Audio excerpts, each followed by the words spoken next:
বিসমিল্লাহির রহমানির রহিম।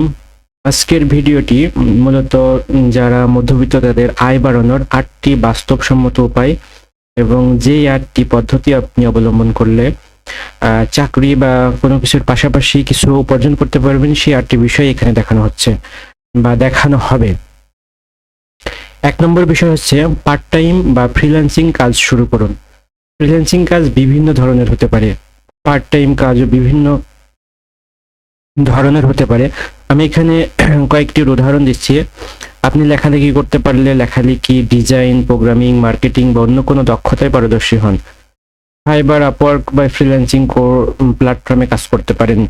যেমন আমার একজন পরিচিত ব্যক্তি আছে যিনি চাকরির পাশাপাশি টাইপ করতে পারেন বিধায় অফিস থেকে আসার পরে একটি কোচিং সেন্টারের প্রশ্নগুলো টাইপ করে দেন বা শিট তৈরি করে দেন। বিভিন্ন ধরনের কোচিংয়ে সাপ্তাহিক বা মান্থলি বিভিন্ন পরীক্ষা হয়, সেগুলোর টাইপ করে দেন বা সেগুলো শিট তৈরি করে দেন। কিছু কাজ তিনি বাসায় নিয়ে এসে করেন, আবার কিছু কাজ সেখানে বসেও করেন। এটা পার্ট টাইম হিসেবে করে থাকেন, যদিও তার চাকরির পাশাপাশি করে থাকেন। আর আপনি যদি ভালো ডিজাইন করতে পারেন, পার্ট টাইম কোথাও ডিজাইন প্রয়োজন হতে পারে, বিভিন্ন প্রতিষ্ঠানে বা বিভিন্ন শিক্ষা প্রতিষ্ঠানে অনেক সময় পরীক্ষার সামনে প্রশ্ন টাইপের জন্য ডাকতে পারে। দ্বিতীয় বিষয় হচ্ছে অতিরিক্ত ঘন্টায় টিউশনি বা প্রশিক্ষণ দিন।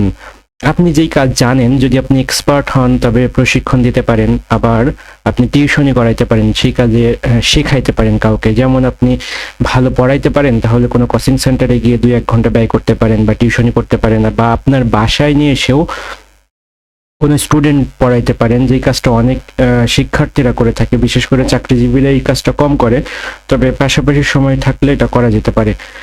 অনলাইন বিজনেস শুরু করে। অনলাইন বিজনেসের মধ্যে বিভিন্ন ধরনের পণ্য হতে পারে বা প্রোডাক্ট হতে পারে। যেমন আপনি আপনার এলাকায় এখনকার সময়ে যদি বলি, লিচু বা আম যে কোনো একটা পণ্য হয়, তবে সিজনাল সেই বিজনেস করতে পারেন।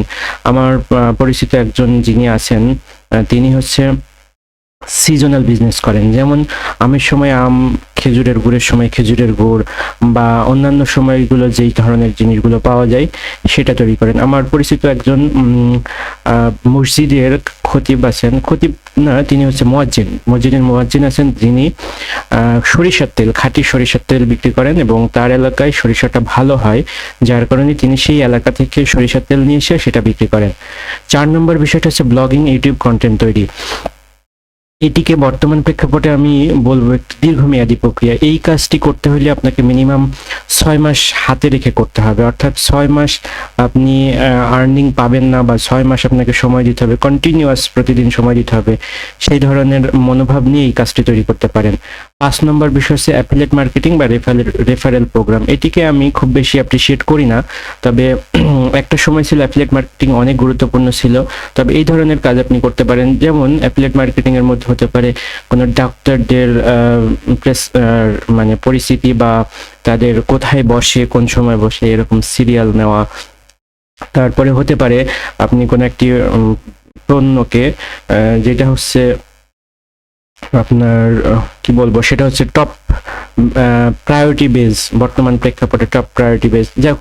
যেমন এখন গরমের সিজনে বেশিরভাগ সময় শরবত জাতীয় জিনিস তৈরি করার জন্য জুসার মেশিন বেশি ভাইরাল। আবার যখন শীতের সময় হয় বা বিভিন্ন এখন গরমের সময় চার্জার, ফ্যান, এই জিনিসগুলো বেশি প্রয়োজনীয় হয়। এই ধরনের পণ্যের রেফারেল প্রোগ্রাম বা অ্যাফিলিয়েট মার্কেটিং করতে সহজেই পারেন। তারপরে আসছে ৬ নম্বর স্কিল ডেভেলপ করে চাকরিতে পদোন্নতি। আপনি যেই পেশায় আছেন সেই পেশায় যদি দেখেন যে আপনার স্কিল যদি ডেভেলপড হয়, তাহলে আপনি সেখান থেকে পদোন্নতি লাভ করতে পারবেন। তবে সেই জায়গাটিতেও আপনি ইনভেস্ট করতে পারেন, বা সেই দক্ষতা বৃদ্ধির জন্য আপনি কিছু পরিশ্রমের মাধ্যমে কিছু স্কিল ডেভেলপ করতে পারেন। স্কিল আপনাকে অনেক দূর এগিয়ে নিয়ে যাবে।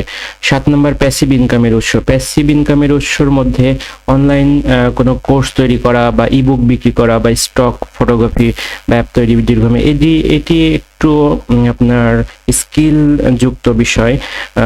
আবার ইউটিউব, ফেসবুকিংও কিন্তু প্যাসিভ ইনকামের একটি ভালো একটি উৎস। অনেকেই করে থাকে, আবার অনেকের জন্য এটা কঠিন একটি বিষয় হয়ে যায়।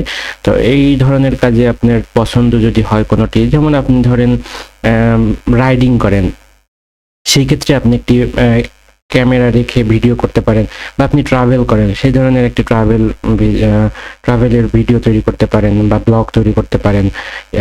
কন্টেন্ট অডিও তারপরে লিখে যে কোনোভাবে তৈরি করতে পারেন। তারপরে আপনি ধরেন ফটোগ্রাফি করেন, তো ফটোগ্রাফির মাধ্যমেও বর্তমান সময়ে যদিও এটি একটু দীর্ঘমেয়াদী প্রক্রিয়া, আপনাকে এই ধরনের কাজের জন্য মিনিমাম 3 থেকে 6 মাস হাতে রেখে কাজ করতে হবে। 8 নম্বর এবং সর্বশেষ যে বিষয়টি হচ্ছে সেটি হচ্ছে সঞ্চয় ও বিনিয়োগে অভ্যস্ত হওয়া। আপনি শুধু আয় বাড়লেই চলবে না, সেই আয়টাকে সঠিকভাবে সঞ্চয় বা বিনিয়োগ বা সম্পদে রূপান্তর করতে হবে। যেমন আপনি একটি কোনো একটি ফিক্সড ডিপোজিট করতে পারেন, অথবা হচ্ছে কোনো শেয়ার বাজারে বিনিয়োগ করতে পারেন, ছোটখাটো কোনো ব্যবসায় বিনিয়োগ করতে পারেন, সিজনাল বিজনেসে কাউকে বিনিয়োগ করতে পারেন। এভাবে একটি আপনি বিনিয়োগের মাধ্যম একটি তৈরি করতে পারেন। এখানে শুধুমাত্র ধারণা দেওয়া হচ্ছে, স্পেসিফিক যে এই কাজটি আপনি করতে পারেন এই ধরনের নির্দিষ্ট করে বলা হচ্ছে না, তবে একটি ধারণা দেওয়া হচ্ছে মাত্র, যেই ধারণার উপর ভিত্তি করে আপনি নিজের মতো একটি সোর্স তৈরি করে নিতে পারবেন। আশা করি এইগুলো থেকে আপনি একটি 8টি বিষয় থেকে যে কোনো একটি বিষয় আপনার কমন পড়তে পারে, বা যে কোনো বিষয়ে আপনি পারদর্শী হতে পারেন, সেই বিষয়টি নিয়ে আপনি কাজ করতে পারেন। ধন্যবাদ সময় নিয়ে ভিডিওটি দেখার জন্য। আসসালামু আলাইকুম।